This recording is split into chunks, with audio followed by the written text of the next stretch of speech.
Maryland sports fans, there's only one sports book in the great state of Maryland with over 50 years experience booking bets and supporting customers. Betfred Sportsbook at Longshots is now open and is the only sportsbook in Frederick offering cash betting on football, basketball, world soccer, and more. Visit the Betfred Sportsbook at I-270 and MD-85 in Frederick, right next to Longshots off-track betting. Go to betfredsports.com for more information and your chance to win exclusive merchandise. Must be 21 or older. Play responsibly. For help, call 1-800-GAMBLER. Can't hear you. Bullshit. I heard that. Hey, this is Craig. And this is Jordan from What Drives the Week. And you're listening to The Loud Spot with Sebastian.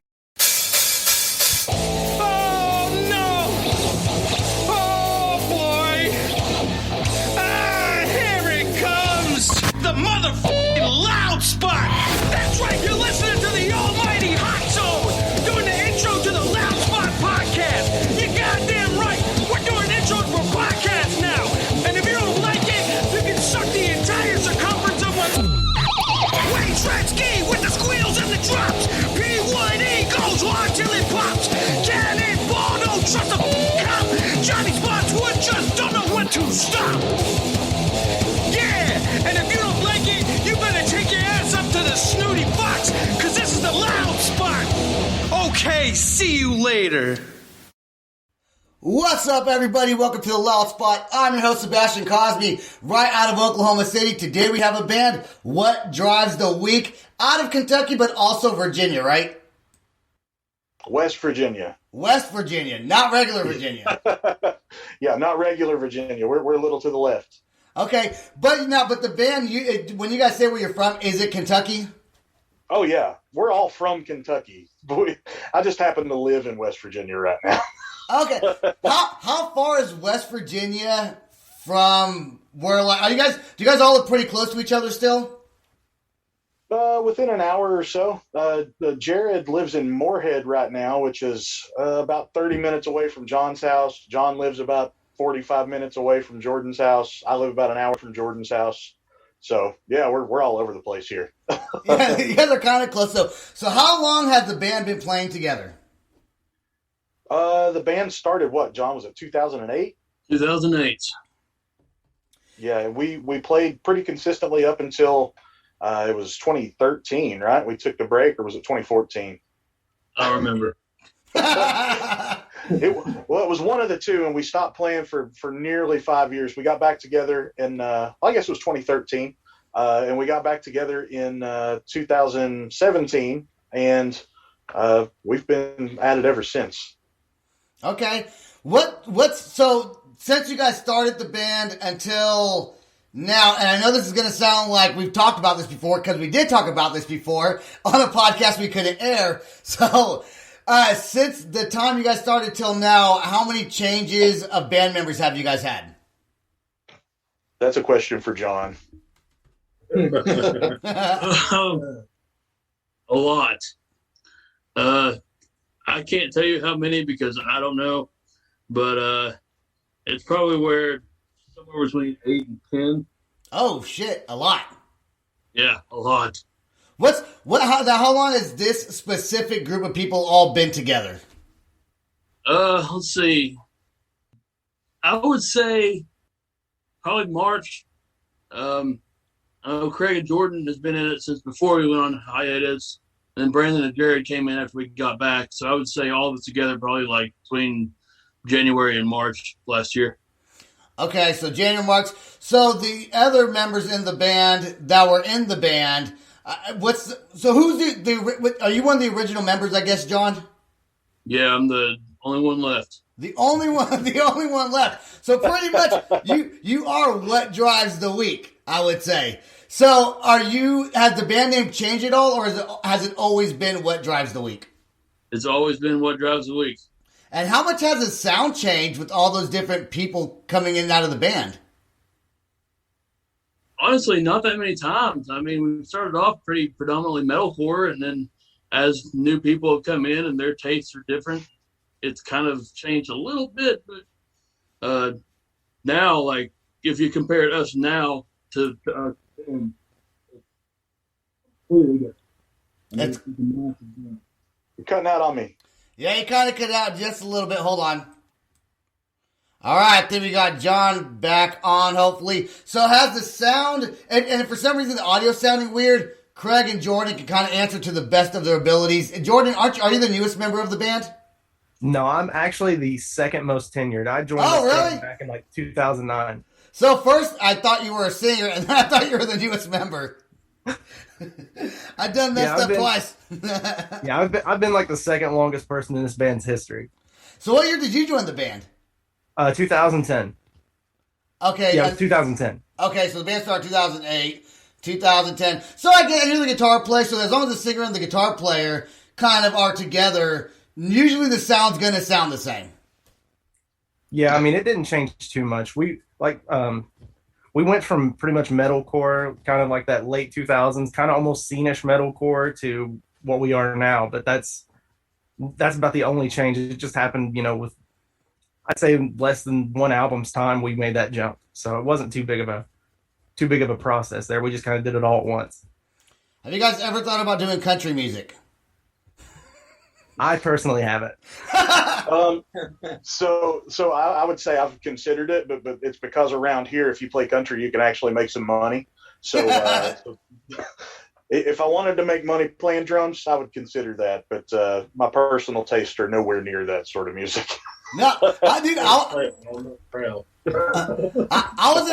was in a country band once. I swear to God, called Dolly Up. I didn't like the music at all, but for a brief time, I dated the lead singer, and so and she was pretty cute, and she's like, "You're a drummer, be in my band." I was like, "All right, you're hot. Let's go do it." So I did it, and then she wound up being really crazy and like tried to slash my tires. Long story, we're not going to talk about it. It was a long time ago, many, many moons, when I lived in California. So the new single you guys have is called Survive. Yes, sir. And when did you guys come out with this song? When did you guys write this song? So the song was written over the course of 2018. There's like a whole story with Survive. We went into the studio in September of 2018, and we recorded this whole album. It was 2019. Okay. And we were getting ready to record this whole album. We did the thing with Chris Whited from Body Snatcher. He's got a awesome recording studio. Shout out 1776 Recordings. But we went and recorded with Chris. We had this whole game plan scheduled for how we were going to release songs from the album. We decided that, Friday the 13th is a really cool day to release an album. Oh yeah. The next Friday the 13th from the time we had everything ready was March 13th, 2020. We released the album on the 13th of March. Survive was released a couple weeks beforehand just to kind of build some momentum for the album. And then on March 16th, the entire country shut down for coronavirus, and every plan we had made for the foreseeable future got thrown in the trash. Yeah, dude, that's like almost every band talks because a lot of bands do drop stuff in the spring. Like a lot of people drop stuff in the spring, and unfortunately that was the case. I do got to make a quick observation, Craig. You are wearing a PlayStation ear set. Yes, sir. Yeah, but your shirt says Nintendo 64. Hey, listen, I'm an equal opportunity gamer. I play every system equally. I'm not a hater. I like them all. Yeah, dude, I like them all too. Let's play Survive right now. What drives the week? You and everyone you know are dead. All of you. Because you can't survive it. It's not possible unless you're very, very lucky. And your kids die too.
All right, that was the song Survive by What Drives the Week. You know what? I do want to talk about Nintendo 64 because that was my favorite gaming system. Same, dude. Same. I can name probably 10 games off the top of my head that I've dropped 100 hours or more into. So I'm right there with you, bud. The number one game, I would say, there was actually two games that I played that were the best games for me. 007. That's a classic, right? I mean, come on. Oh, yeah. That was like that was the best one. And then GoldenEye. GoldenEye, yeah, GoldenEye. And then WCW versus NWO. Yes. Yeah, I'm right there with you on that, dude. Those are my two. I've had so many broken controllers and shit from from that game. People that decide to play the game with us or whatever get mad when they lose and stuff gets broke. Dude, my friend Evan, we were playing 007, the GoldenEye, right?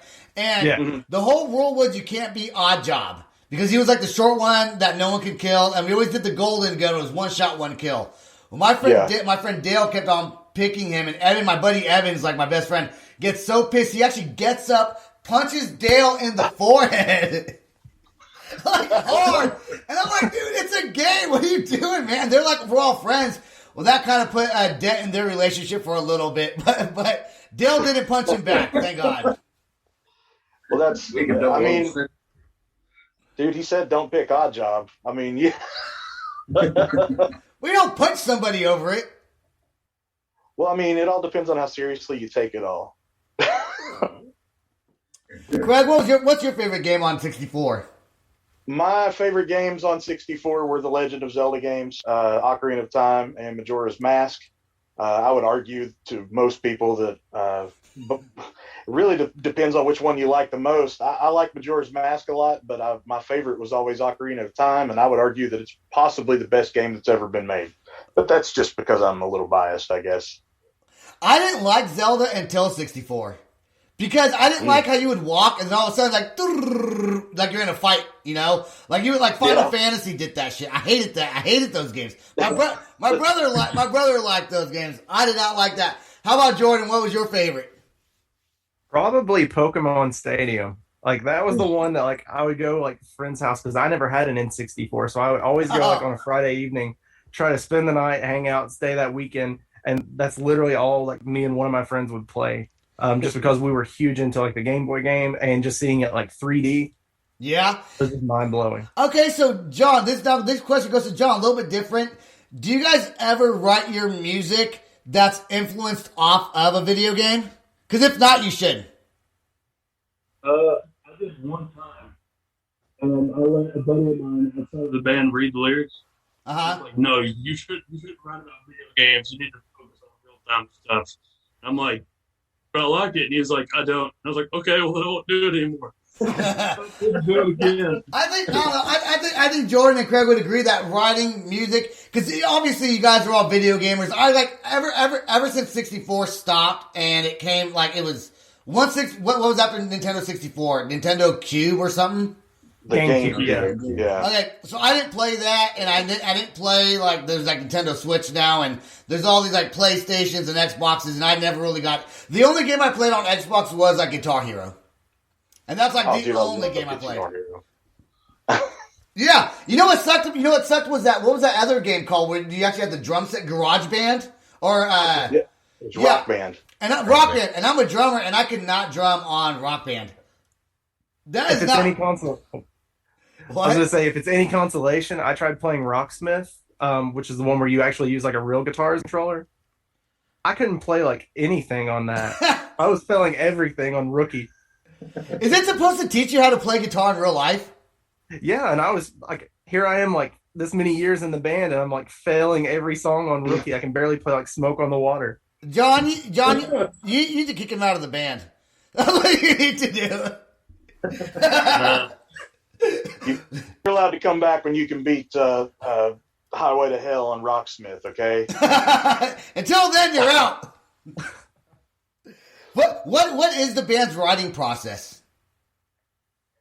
So typically what happens is me and Jordan at least historically, we've got Jared in the band now, so we've got like another viewpoint coming in. But historically, Jordan and I have usually been the ones to kind of write the bones of the songs, just kind of get the ideas, play around with them, try to link things together, figure out what sounds good together. And then once we've got, a skeleton for a song, John comes in with Brandon, and, Brandon adds a lot of melodic elements and things like that. John comes in, writes the lyrics.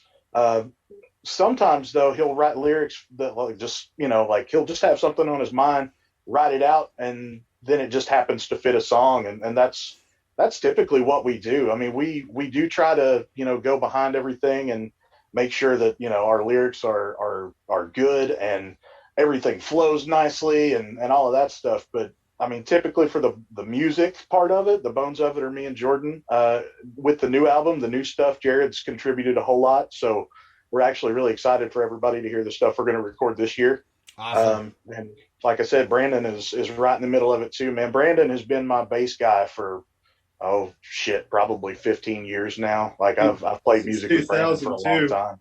Yeah. That's a long time. 2002.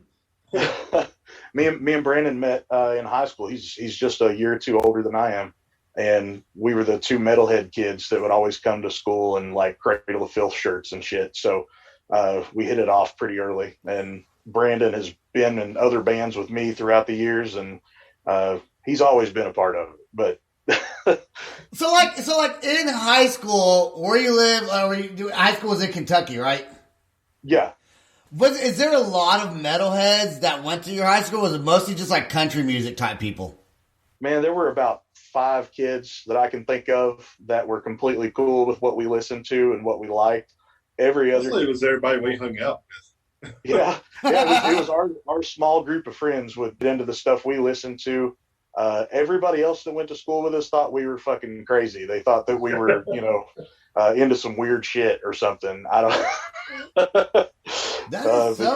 Yeah, because go ahead. I can actually recall a situation that I was just talking about recently. During when there were all the school shootings and stuff was going on, our teachers, a lot of people at the school, they was really strict on a lot of people who dressed different, So if you wore a band shirt of anything, you was pretty much automatically kind of like the black sheep at school. And I couldn't count how many times I've been in the principal's office over band shirts I've had.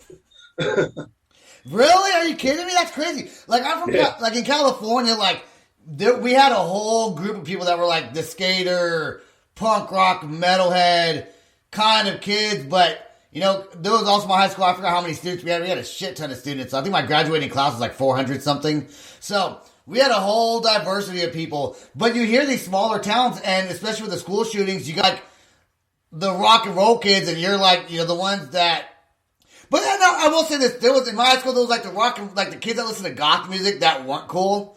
But then there was the kids that listened to Limp Bizkit, and those guys were pretty cool. Those guys were pretty cool. They were the more popular kids, the ones that weren't listening to Marilyn. I was that guy. I listened to Limp Bizkit, but my friends at our school, kids didn't like that. Like seriously, it's crazy to think about it, but the reality of it was like if you didn't listen to country or pop music, just normal stuff that was on the radio in this area, you're the odd man out. People think you're crazy.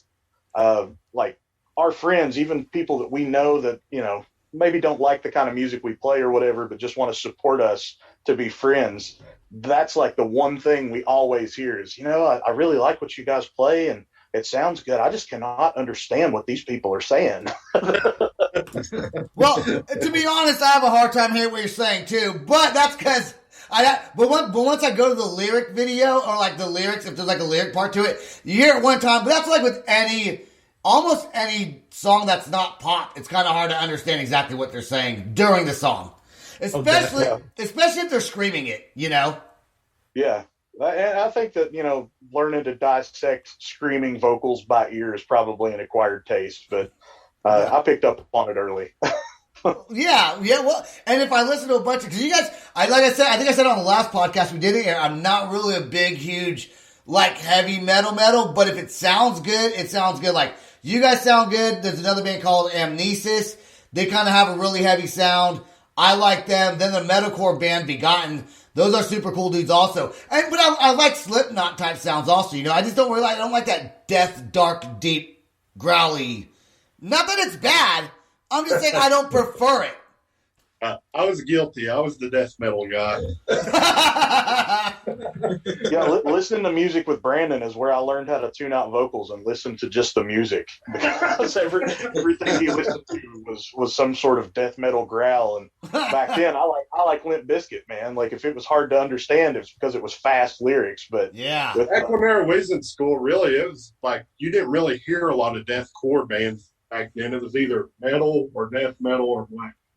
Yeah, deathcore really blew up past our experience in high school. That was when I was in high school. So when deathcore started blowing up. So I graduated in 2001. All right, and that was right before. And I was a drummer, and I consider myself like a late '90s drummer. And I've stuck with that same style like my whole life. Like I've never progressed past that. So when people started introducing the double kick and shit, I was like, nah, fuck that. I don't want to do it.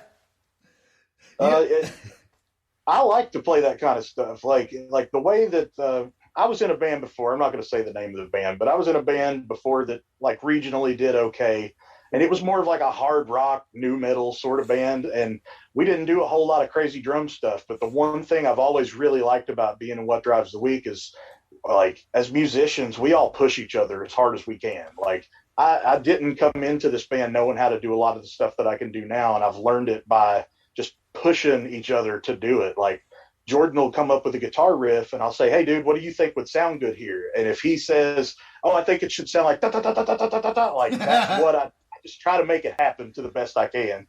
And it's helped all of us, man. Everybody in this band, like you were asking about how the sound has changed. Everybody in this band has become a better musician from being in this band. Right. We try to like make ourselves uncomfortable as much as possible when writing, because like the best music in our experience always comes from when you're outside of the box that you normally live in. And it's easier to experiment and step outside of the box when you're with people that you know and that you played music with for a while. It makes it easier to do that, because I was in the band. Also, the name was called Cricket, was the name of our band. I definitely became a better drummer. I had that band stuck together. We broke up like in 2003 or 2004, something like that. Had we have stuck together and been together this long, obviously I probably would have learned double kick by now and been really, really good at it. I got to put the sticks down at that point, Well, double kick's fun, but man, sometimes like at the end of a set or something, you felt like you ran the Boston Marathon and you just want to die. Your legs turn into jelly. So, honestly, you're probably saving yourself some aches and pains. Yeah, I'll just stick to podcasting. I can just exercise my mouth. All right, that sounded kind of gay. All right, we're gonna exercise your mouth on me, baby. All right, the song Black Phoenix. Let's play that song right now. And how old is this song? It also came out on March 13th. All these songs came out March 13th. Yeah, everything that we're going to play today comes from our album Lightbringer, which I'll plug that later. But Lightbringer is where all of these songs came from. This is what we are any of these songs older though that you brought back to this album, or were they all written also around the same time? All new stuff. Everything that's on Lightbringer was new stuff. All right, here we go. Black Phoenix. We're gonna play it right now.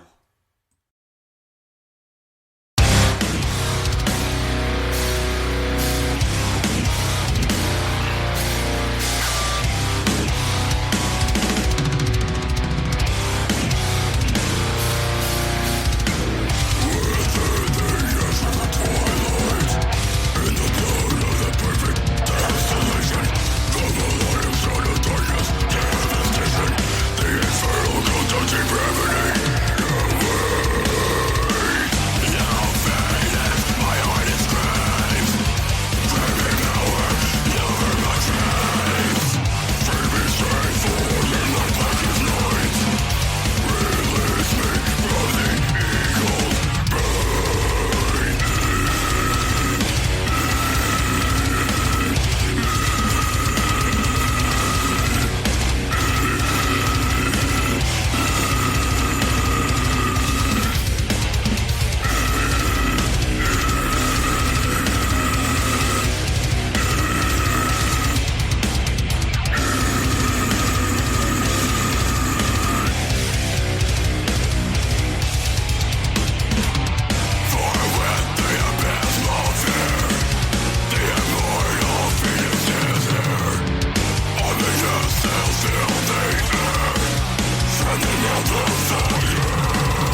right, there you go, Black Phoenix. What drives the week?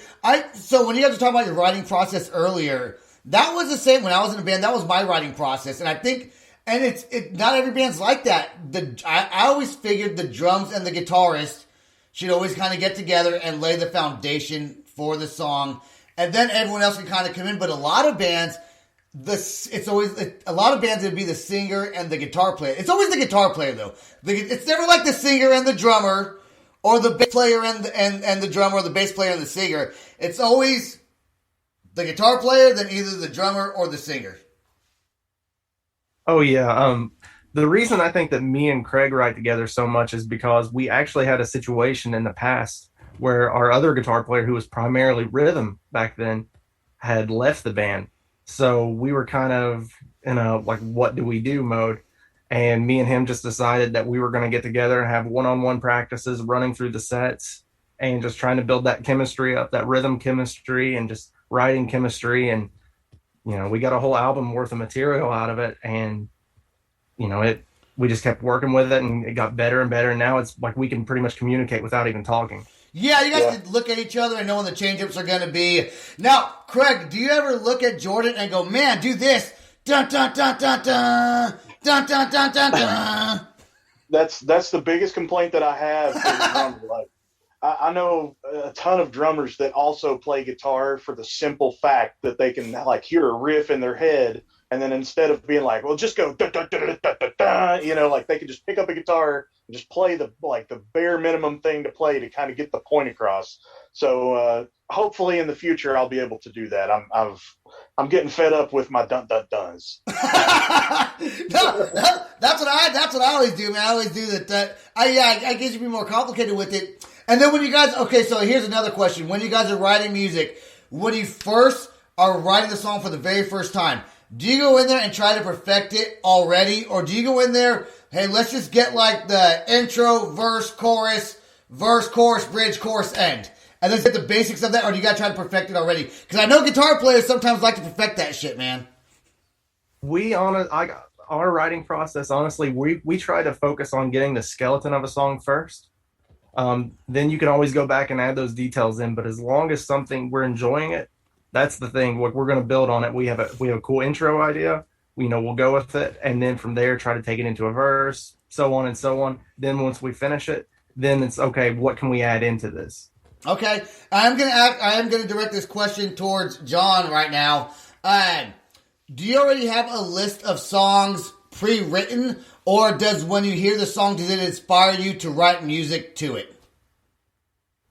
Typically, I have stuff pre-written, and then I'll take lyrics that I have, and like say if I have like 6 different sets of lyrics, I'll pull and take stuff from different places and try to make it work. But with this particular album that we're currently working on, it's being written as we go.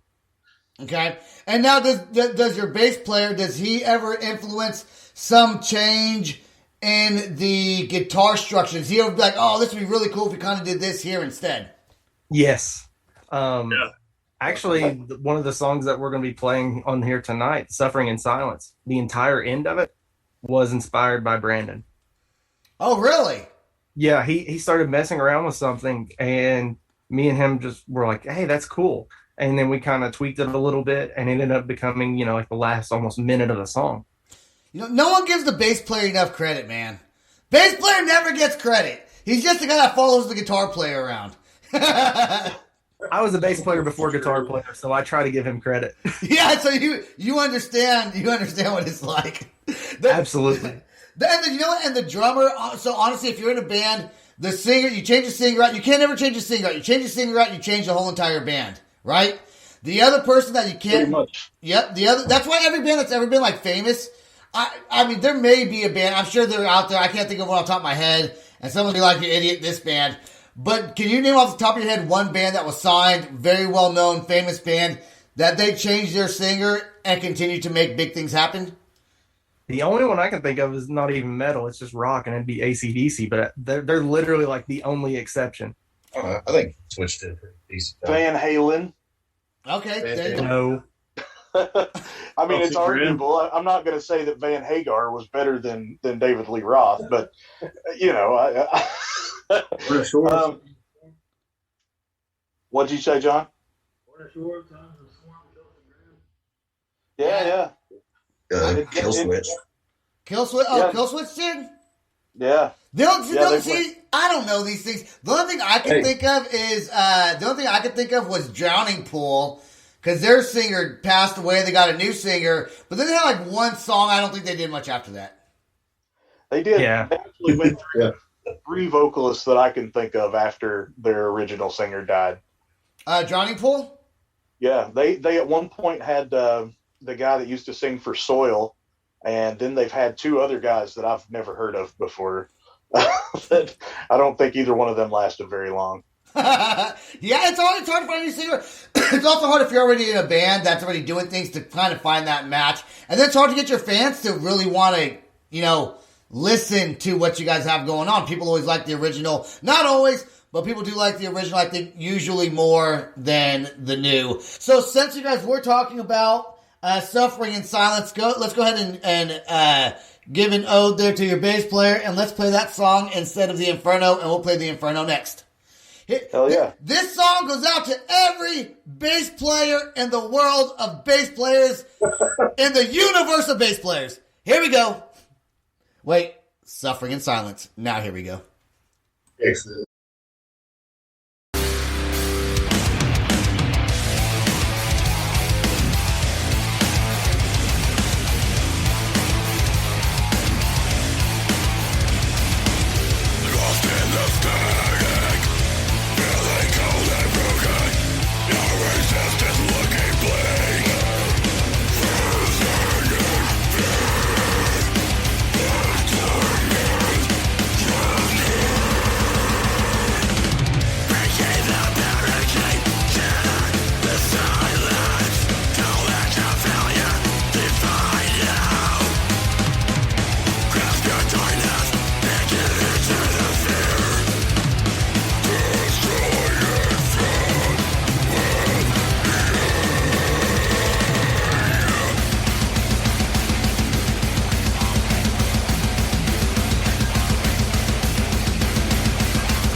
All right, that was for all the bass players in the world suffering in silence. You are no longer silent. You have a voice now, thanks to Mr. Brandon Rowe. Your voice is heard. Okay, now we have now. What's the song Inferno about? John, you're gonna have to take that one over, buddy. It's basically about Dante's Inferno. About Dante's Inferno? Yep. What's Dante? Yep, what's that? It's a poem. It's an old poem. The Divine Comedy. Yeah, it's the Divine Comedy. Yeah, I didn't pay attention in high school, so is that what you learned? I didn't learn. I learned about Shakespeare. That's about it. Well, hey man, you had asked about writing lyrics about a video game. Technically, Dante's Inferno is also a video game. Awesome game. Oh, cool. Yeah, it was like the Xbox version of God of War. Okay, so pretty much. Now you got the band. Pretty much, you guys haven't gone on any Have you guys gone on any at all U.S. tours, or you guys just kind of stayed local to where you're at? So we've traveled a lot to play shows like festivals and stuff in the summertime. We've been, we've been to Indianapolis, or I'm sorry, not Indianapolis, Illinois. We've been to Battle Creek, Michigan to play. We've been to Florida. We've kind of been around, but I mean, generally we try to stick to this area.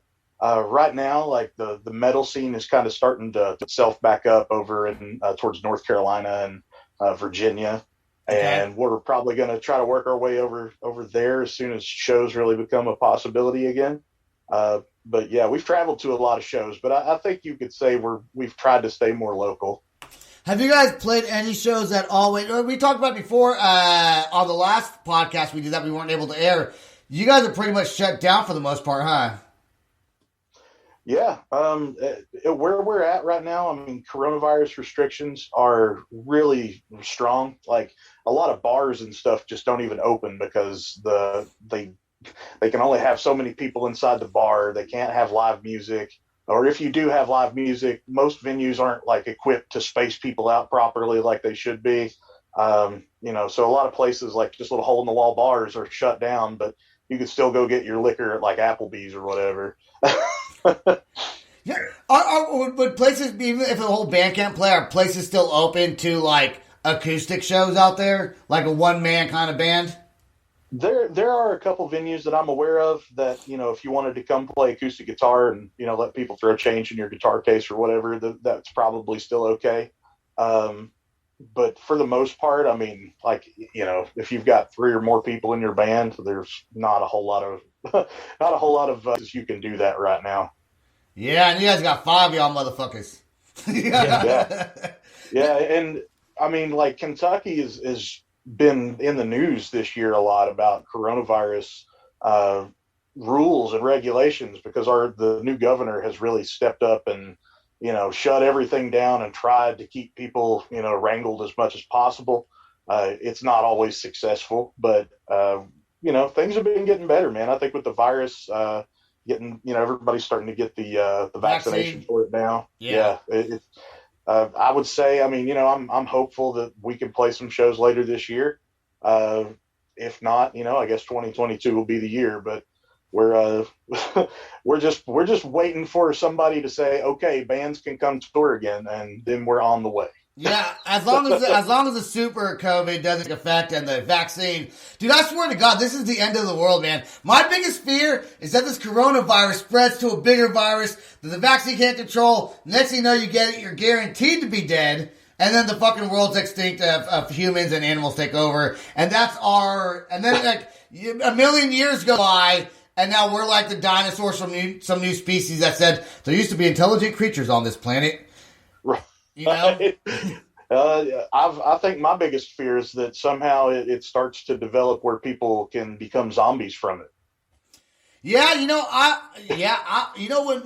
coronavirus first came about, I was like freaking scared of everything, dude. Like I was scared, and then I actually had it, and I'm one of the lucky ones who didn't have it bad. Yeah, I did not, and I swear, it's my own theory. I think it's blood type. I don't know that for a fact. Has anyone in your guys' band caught it yet? No, as far as we know, we've all been lucky enough to not have coronavirus. I've been tested for it a couple times, but I've never came back positive. So, is it pretty bad in Kentucky? I mean, the population is not that big where you guys are at, right? I think really the biggest problem with a lot of, like, especially the area we're in, it's not really that there's a lot of people. It's that people don't take it seriously. I mean, I don't really want to go down the political road or whatever, but there's, right. We live in a red state, and specifically the area that we're in is 100%, the Trump supporters and things like that. And, for better or worse, people just don't take it seriously for the most part. I mean, we do everything we can and try to promote people to wear masks and stay away from me and that sort of thing. But yeah, man, people just don't take it seriously here. So our numbers have been higher than you would think they would be. I mean, at least given population or whatever. But that's more just because a lot of people think it's a lie, which is crazy to me. That's like here in Oklahoma too. And I hate though. What's funny is when I see like the obviously super right winger, and he's like 80 years old, and he's not wearing a mask at 7-Eleven to prove a point. I'm like, dude, okay, but still, you might die, brother. Like, just put a mask on, you know what I'm saying? Whether you believe it's true or not true, you shouldn't catch any kind of flu when you're 80 years old. Right, Bottom line. And I mean, really, like, how bad is it to wear a mask? I mean, at first it sucked because none of us had wore them and we weren't used to them. But at this point, like, everybody's used to wearing a mask. What's the big deal? Just put on the mask. I know. I'm known to forget sometimes. Every now and again, I'll forget and I won't have it in my car. And I'll try to run in the store real quick and stay away from people because everyone gives you the stink eye if you're not wearing a mask. You get the stink eye. And it was weird. It was weird at first. At first I felt like, because I had a bandana, so my wife's like, you're just trying to look cool. You're just trying to look cool and go to the store with a bandana on. I'm like, well, I don't want to get sick, and I also want to look cool. So that was kind of my thing. I mean, at first I thought it was really cool that I could go to the grocery store dressed like Sub-Zero from Mortal Kombat. Right?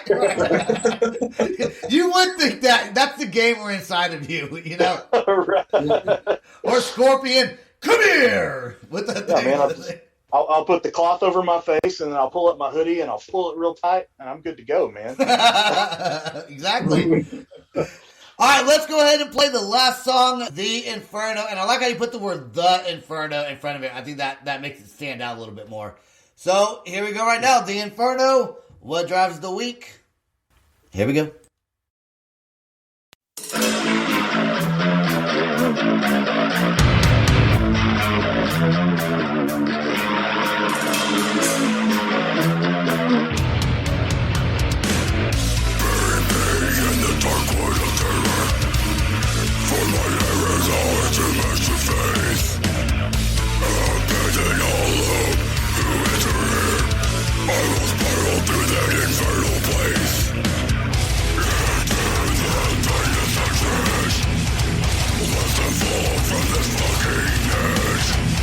I feel the sting of this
All right, guys, you guys are great to have on the show. I know I just messed up, so I have to re-record this. So we're doing it now, and the listeners are going to be like, what the hell is he talking about? Well, you guys know what I'm talking about, and that's all that matters. So if people want to, if people want to find your website and your music, your Facebook, all that good stuff, where can they go?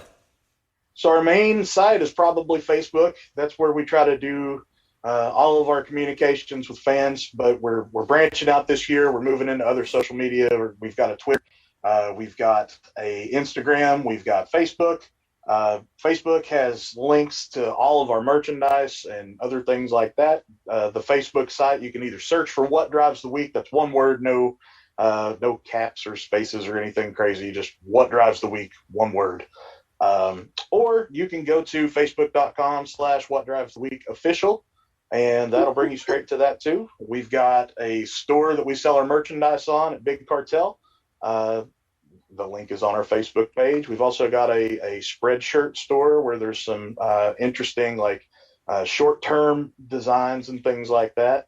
And all our music, if you can stream, our music is there. It's on Amazon, it's on YouTube, it's on Spotify, Apple Music, you name it, it's there. Pandora, even if you use Pandora, right? And people do. And if you want to buy physical copies of our music, you can either reach out directly to us on the Facebook page, or you can go to the Big Cartel store where we sell the CDs directly there. We actually have some cool bundles where if you buy a CD at a different price point, you get like a shirt and some stickers and some other stuff. Some of the higher ones will actually, write to you and thank you for buying our stuff and tell you how cool we think you are for being a great fan. And yeah, I mean, it's we're all over the place, man, but Facebook's really the central area of it all. That's where we try to communicate with everybody. What's really cool is Craig and I are talking back and forth about the podcast.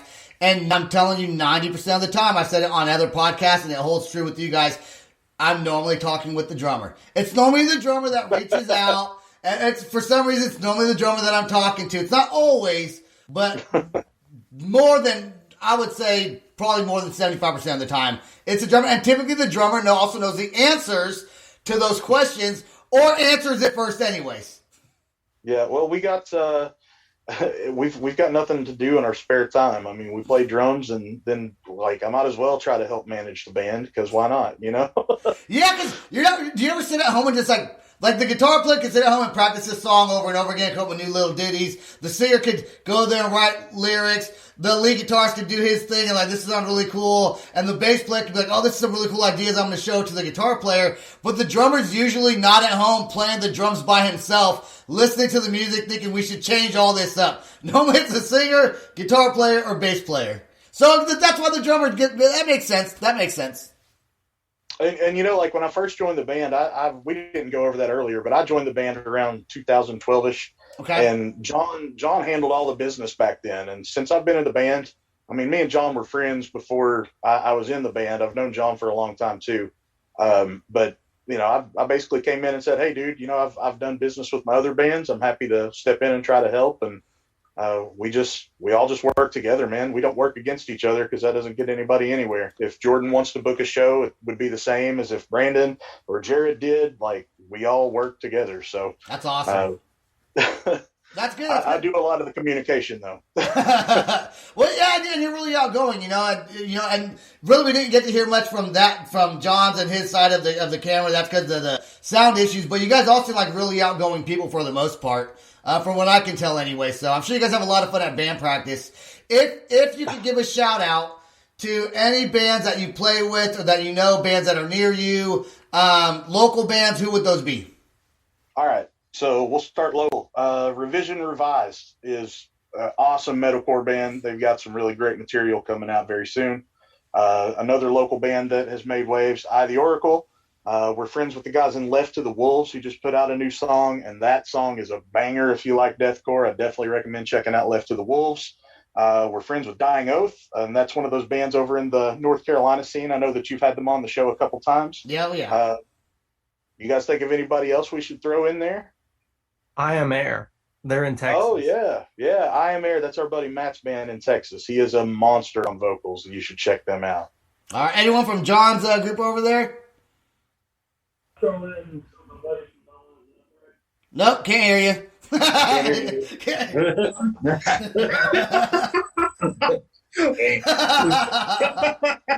Well, we tried. We tried. He's like, whatever. I'm throwing in the towel. I just throw it in the towel. Hey guys, I don't want you to go anywhere. I want you to stay right there. Don't leave. I do want to thank all of the listeners for listening to The Loud Spot. You can go find us on Apple, Spotify, www.theloudspot.net. If you do want to get a spot and maybe interviewed on the podcast, you can email Sam at theloudspot.net. He does all the bookings for us. He's the executive producer of the show. So I got a TikTok account. I said I did just start it, but I've done so many videos now. It feels like I started a while ago. I'm having a lot of fun on there. So check us out. Thanks for listening, and we'll talk to you soon. Bye. Bye-bye, everybody. Bye, everybody. I heard that. We heard that. This is the Loud Spot outro by Nothing Short of Tragic. Is this all talk with no action? No. Is this my thoughts with distraction? No.